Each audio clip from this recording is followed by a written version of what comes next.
Various treatments for coronavirus have been touted over the past several weeks, from malaria medications to antacids to therapies involving the blood products of survivors. And one of those is blood plasma. Eric Francois from LifeSouth joins us tonight. Eric, thanks for being here.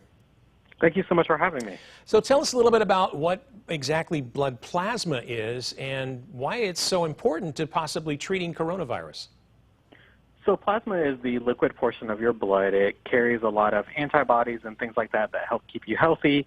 And the theory that's going around right now is that recovered patients who have had COVID-19 and have fully recovered and are symptom-free may contain the antibodies in their plasma. And by taking that plasma through blood donation, we are able to provide that to hospitals and doctors who might be able to use that plasma to treat critically ill patients, to kind of, in essence, give them a boost to their immune system. Mm-hmm. Now, I know you're not a doctor, but how does that work exactly? How many units, so to speak, would be needed for a patient? Would it just be, maybe like we see a typical pint of blood? How much of that pint of whole blood turns into plasma?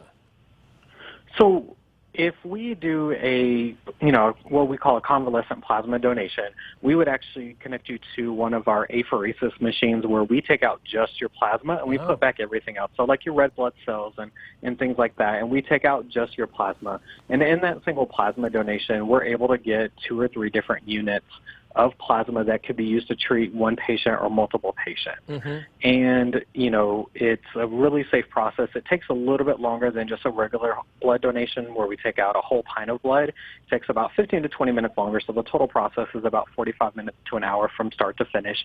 And like I said, you get everything else back. We just take out that plasma, and then we're able to, in return, give that plasma directly to the hospital. Yeah. Do you know of any studies happening right now or patients who have used this, or hospitals who have used this locally perhaps, that it's worked? Locally, I'm not sure. I know that we are working with our hospitals across our footprint. We're in Alabama, Georgia, and Florida, and we are working with various doctors and hospitals to see, what we can do to see if this plasma is working. I know the FDA and, other organizations are leading the efforts to really see if this type of treatment is really beneficial. It's been beneficial for many different diseases, over the past couple of decades, anywhere from the flu and, other diseases. It has made a positive impact. So I think results are still really early. We've just started collecting convalescent plasma in our footprint. I think we had our first donation about 2 weeks ago, and we are still, waiting to hear back from the hospitals about how it's going. Yeah. Now, the process has changed, obviously. So walk us through that, about donating. Yeah, so for donating, we have added as many precautions as we possibly can. We already had a robust disinfecting and cleaning system in place, but we've added, more measures in place to ensure social distancing. So if we're at a mobile drive, only 3 donors are allowed on our blood mobile at a time currently, and that's subject to changes. Things kind of change every day, and we're remaining fluid. We've added additional precautions with our disinfecting, so we're disinfecting donor areas and our beds in between each donor.